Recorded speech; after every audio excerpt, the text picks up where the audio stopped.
Doctor साहब ने सबके सामने ये बात कही कि स्त्री पक्ष जो है वो चेतना पक्ष है। तो जब आदम की स्त्री नहीं बनी थी तो आदम अचेतन थे?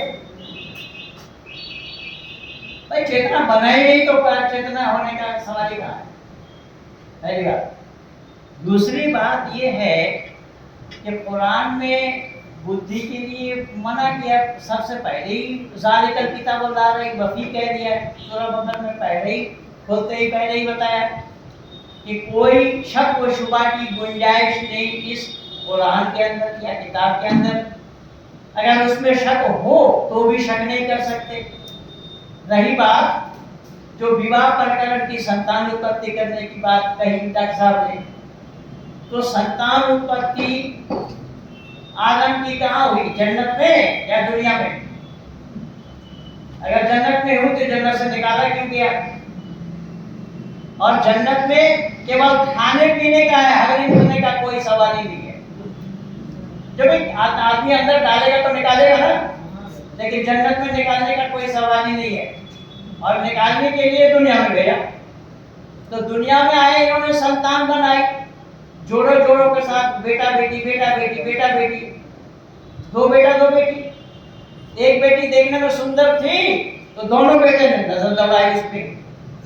ये कुरान की किस्सा सुना ना, क्या ये मत समझना कि मैं कुरान की किस्सा सुना। कुरानों में जो है वो तो है ही, तो कुरान हमारा विषय नहीं है। मैं कुरान से उदाहरण दे रहा हूँ, कुरान से प्रमाण प्रस्तुत कर रहा हूँ। डॉक्टर साहब कुरान को छोड़ करके इधर उधर भाग रहे, कहीं इस किताब को, कहीं उस ग्रंथ को, कहीं उसको ला रहे, कहीं इसको ला रहे।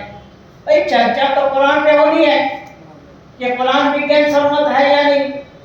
तो अल्लाह ने आदम से वहां बनाया संतान, बेटा बेटी बेटा बेटी। तो 6 आदमी में देखिए, कुल 6 आदमी, 4 2 बेटा 2 बेटी और माँ बाप, कितने में? 6 आदमी में।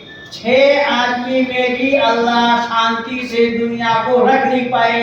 भाई को भाई के हाथ मरवाया, अल्लाह ने मरवाया। और खाली मरवाया नहीं, उसको दफनाने के लिए अल्लाह ने 2 कौवा भेज दिया। एक कौवा ने दूसरे कौवे को मार करके वो गड्ढा खोद रहा है, क्या करने के लिए? दूसरे कौवा को उसमें दफन करने के लिए। तो ये ज्ञान कौवे से अल्लाह इंसान को दे रहा है। तो ज्ञानवान इंसान है, अक्लमंद इंसान है, अफजलुल मखलूकात कहा जा रहा है। तो इसमें उन दिनों में अल्लाह ने भाई बहनों में शादी कराई। बाद में अल्लाह को आदेश बदलना पड़ा। वाइन फिर तो अल्लाह कुछ तू फिर यतामा फन के मां का वाइन में निशा मसना मसला सवारवा वाइन ताकि फवाहिद तनाव हमारा कताई मान को अल्लाह ने वहां बताया कि किनसे शादी करना है, किनसे शादी नहीं करना है। हुर्रमत अलैकुम मान, तो किनसे शादी करना है, किनसे शादी नहीं करना है। तो जब यहाँ बहन से शादी करना मना बता दिया, दोनों बहनों को एक साथ शादी करना मना, भाई फिर तो अल्लाह तो भाई दोनों बहनों को एक साथ इकट्ठा करना कतई हराम है बताया। तो फिर अल्लाह की कौन सी बात सिद्धांत परक है? कभी कुछ बोल रहा है, कभी कुछ बोल रहा है। एक बात पहले बोली, दूसरी बात उसको काट दिया। तो सिद्धांत क्या है? आदमी को अगर आदमी बात बताए इस तरीके से बात बताए ना, तो लोकाचार में दुनिया वाले क्या, भाई बड़ा धोखा है, एक बात पर जमा नहीं रहता है। तो ये आरोप अल्लाह पर लग रहा है। कभी एक बात पर अल्लाह जमे नहीं है, कभी कुछ कह रहे हैं, कभी कुछ कह रहे हैं, और उसमें विरोध। अभी इसमें बताया कुरान परस्पर विरोधी बातें हैं। एक तरफ तो बताया है कि पड़ोसी 3 प्रकार के होते हैं। एक पड़ोसी है जिसके साथ खून का रिश्ता है, एक पड़ोसी वो है जिनके साथ खून का रिश्ता नहीं, केवल पड़ोसी है। लेकिन एक पड़ोसी वो है जो स्कूल कॉलेज में पढ़ने वाला साथी, गाड़ी में सफर करने वाला साथी, को किसी कारखाना में काम करने वाला साथी। उसमें मुस्लिम गैर मुस्लिम में कोई तखसीस नहीं है बताया कि मुस्लिम हो या गैर मुस्लिम हो, उसमें कोई विभाजित नहीं है, विभाजन नहीं किया जाएगा। और फिर अल्लाह कह रहे हैं कि ला यत्तखिज़िल मुमिनूना अल-काफिरीन इत्तखिज़ूना औलिया मिन दूनिल मोमिनीन, मुसलमानों को छोड़कर काफिरों को दोस्त तक न बनाओ, दोस्ती ना रखो काफिरों से, दिल से और जुबान से। अगर तुम दोस्ती रखते हो काफिरों से, मैं अल्लाह तुमसे दोस्ती नहीं रखता। तो अल्लाह की कौन सी बात सही है? वहां मुस्लिम गैर मुस्लिम में कोई तखसीस नहीं है। एक दूसरे के साथ हमदर्दी बरतनी चाहिए, एक दूसरे के साथ प्रेम का बर्ताव बरतना चाहिए, ये बोला। और फिर बोला जा रहा है कि इनके साथ दोस्ती न रखो। अगर दोस्ती रखते हो तो मैं अल्लाह तुमसे दोस्ती नहीं रखता। एक दो जगह नहीं, अनेक जगह बोला है। यही कारण बना कि आज मानव समाज में जो कुछ भी हो रहा है, ये जितने भी आतंकवाद बढ़ रहा है, इन सब आतंकवाद का मूल कारण है मदरसा की शिक्षा। जिस पर मेरा बहुत सारा काम किया हुआ है, मैं 40 वर्षों से यही काम कर रहा हूँ। परमात्मा की असीम अनुकंपा है, संपूर्ण दुनिया में मैं अपने काम के लिए जाना जाता हूँ, स्पष्ट वक्ता और स्पष्टता के नाम से। मैं किसी आर्य समाजी फरमानी नहीं देखता, मैं किसी को अनर्गल बात करने के लिए मैं सहन नहीं करता, मैं फौरन टोक देता हूँ। कोई भी हो, कैसा भी हो, सच जो है वो एक है। सत्य और असत, इसी का एक निर्णय लेना है, सच क्या है और असत क्या है। ऋषि दयानंद तो यही बोल रहे हैं, सत्य को ग्रहण करने में और असत को छोड़ने में सर्वदा उद्यत रहना चाहिए। किसको? और मानव मात्र को। तो मानव मात्र को सत्य ग्रहण करना चाहिए, असत त्याग देना चाहिए। और सच्चाई को देख करके अगर हम नहीं मान रहे हैं तो फिर हम मानव कहलाने के हकदार नहीं हैं। इसी सच्चाई को मैंने अपने जीवन में प्रैक्टिकल किया। जब मैं मुस्लिम समाज में जन्म हुआ, पढ़ा लिखा, बड़ा हुआ, सब कुछ हुआ, तालीम हासिल की, सब कुछ करने के बाद जब मैंने वेद से सच्चाई को देखा तो फौरन मैंने अपने परिवार को अलविदा कहने में कंजूसी नहीं की। और सबसे बड़ा प्रमाण यहाँ पर हमारे भाई करण सिंह है, हमारे माननीय वकील साहब हैं, एस के वशिष्ठ जी है, और अपने मनोज आली जी हैं, जो वकील साहब, जिनको मंसूर अहमद से मनोज आली बना है। तो कहने का तात्पर्य मेरा ये है, इसमें ऋषि का मंतव्य बिल्कुल साफ, ऋषि ने लाग लपेट बिल्कुल नहीं रखा। ऋषि ने साफ कहा है कि जहां कहीं भी सच्चाई को देखो उसे धारण कर दो, असत देखो उसे छोड़ो। तो उसको मैं अरबी जुबान में कहा हूँ, खुदू माँ सफा वर्गा माँ कदर। इस्लाम जगत से जब मेरा शास्त्रार्थ होता है, इस्लाम जगत के बड़े बड़े विद्वानों को मैं धूल चटा रखा हूँ, बहुत सारा प्रमाण यूट्यूब में पा जाएंगे। तो उन लोगों को मैं बोला कि भाई यहाँ तो खुदू माँ सफा वर्गा माँ कदर बताया है कि जहाँ कहीं भी सफाई हो, सफाई को ले लेना, जहाँ कहीं भी गंदगी, उस गंदगी से बाहर आना। ये किसका काम है? इंसान का काम है।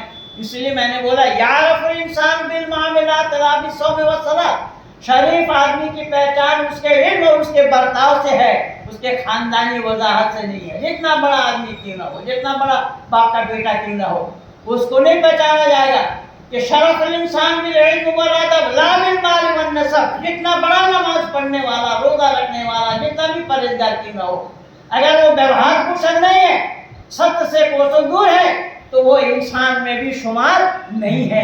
ये मैं नहीं कह रहा हूँ, ये इस्लामिक सिद्धांत है, इस्लामिक मान्यता है। और इसी इस्लामिक मान्यता में रह करके जहाँ मैं पला बड़ा हुआ, सब कुछ बातें हुई, इन सब के बावजूद भी मैं बाय बाय कर दिया।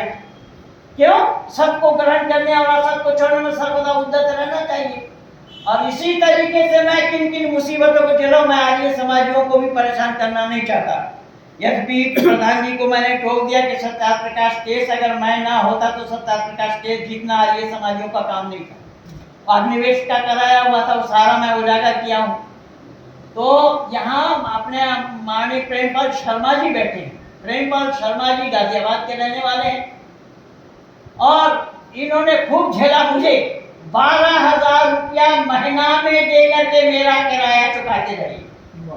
इन्होंने बहुत अंदाज से, नजदीक से देखा और परखा। इन्हीं की मेहरबानी थी जो मैं समाज में खड़ा हो पाया, काम कर पा रहा हूँ। प्रेमपाल शर्मा ये आपके पड़ोसी हैं। तो इस तरीके के अनेक बातें। शर्मा जी एक बार खड़े हो जाइए तो बड़ी दया होगी, आपके संधि साहब है।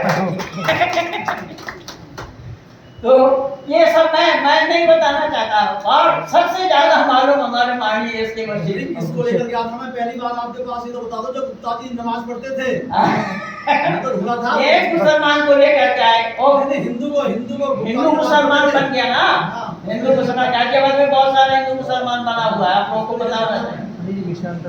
ये ले आए तो उनको मैंने समझाया, उनको मैंने अपनी पुस्तक दी, आदि आदि ये सब हुआ। तो मेरा कहने का तात्पर्य, मेरा नहीं विषय अंतर नहीं है, विषय तो वही है, विषय अंतर नहीं है, सत्य और असत्य विषय। किसी सत्य को धारण करने में और करवाने में मेरा काम आज तक 40 वर्षों से चल रहा है। अपने माननीय पंडित जी को भी मालूम है, पंडित जी के अपने समाज में कितना काम करने का हमें अवसर दिया है। तो मेरा कहने का तात्पर्य सिर्फ इतना है कि हम जो कुछ भी बोले सत्य बोले, जो कुछ भी आचरण में लाए सत्य को लाए, असत्य को छोड़ दे, यही मानवता है। इसीलिए मैं माननीय डॉक्टर साहब से भी यही गुजारिश करूंगा, प्रार्थना करूंगा कि सत्य कहाँ है उसको खोजिए, और जहाँ सत्य हो उसको आप धारण कीजिए, यही मानवता है। तो असत को ढो करके असत को हम सिद्ध करेंगे, अल्लाह के साथ परमात्मा का तमाशा करेंगे, अल्लाह के साथ परमात्मा का तुलना। तो जब यहाँ परमात्मा के नामों में यह साफ बताया गया है निरुपम, परमात्मा का नाम निरुपम आया है। निरुपम के माने जिसकी कोई उपमा नहीं है, जो वो निरुपम है जिसकी कोई उपमा नहीं है, तो अल्लाह के साथ उसका उपमा देना ये क्या है? अब ये मैं नहीं कह रहा हूँ, कुरान भी कह रहा है। कुरान भी कह रहा है कि अल्लाहु समद, अल्लाह बेनियाज है। तो अल्लाह बेनियाज है, उसकी कोई तुलना नहीं। तो फिर उस अल्लाह के साथ फिर ब्रह्म का तुलना कैसे? ये दोनों परस्पर विरोधी बातें हो रही है। इसीलिए मैं चाहूंगा आप लोगों के सामने भाई अखिलेश जी के माध्यम से माननीय डॉक्टर साहब को मैं पाया हूँ। मैं डॉक्टर साहब से हाथ जोड़ करके विनती करूंगा, प्रार्थना करूंगा कि अगर मेरी कई भी बातों में कुछ सच्चाई आप देख रहे हैं तो उस सच्चाई को स्वीकार कर लीजिए। इतनी सी बात कह के मैं अपने को विराम दे रहा हूँ।